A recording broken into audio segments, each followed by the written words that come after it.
నాన్న బొట్టు పెట్టుకోకుండా ఎప్పుడూ ఉండకూడదురా, బొట్టు ఎప్పుడూ పెట్టుకోవాలి నాన్న అని అమ్మ చెప్పింది అనుకోండి, పిల్లవాడు బొట్టు పెట్టుకుంటాడు. అబ్బెబ్బే మా ఇంట్లో ఇంగ్లీషే మాట్లాడతామండి అని చెప్పి తల్లి కూడా వచ్చిరాని ఇంగ్లీష్ మాట్లాడేసేసి అబ్బెబ్బే బొట్టు ఎందుకు, అలాంటివన్నీ ఏమక్కర్లేదు, చాలస్తాం, ఇప్పటి నుంచి ఎందుకురా బొట్టు, మరి ఎప్పుడు పెట్టుకోవాలి వాడు? దంతంబులు పడనప్పుడే తనువుయందారూఢి ఉన్నప్పుడే కాంతాసంఘము రోయనప్పుడే జరాక్రాంతంబు కానప్పుడే వింతల్ మేన చెరించినప్పుడే కురుల్ వెల్వెల్ల కానప్పుడే చింతింపన్ బలమీ పదంబుజవలం శ్రీకాళహస్తీశ్వర అంటాడు దుర్జటి.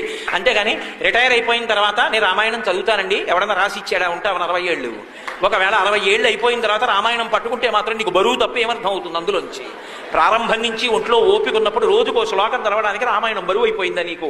కోట్ల రూపాయలు ఖర్చు పెట్టి నీ పళ్ళు తినేసావు, వెండి పళ్ళని తాకట్టు పెట్టి ఊరగాయలు పెట్టుకున్నావా? రామాయణం 7 కాండలు కొనుక్కోవడానికి డబ్బు లేదా నీ దగ్గర? ఎంత అన్యాయం! నీ ఇంటికి వస్తే ఒక్క చోట రామాయణం పుస్తకాలు కనపడవా? భాగవతంలో 12 స్కంధాలు నీ ఇంట్లో ఎక్కడ లేవా? కాళహస్తీశ్వర శతకం పుస్తకం లేదా? తల్లిదండ్రుల ఫోటో లేదా?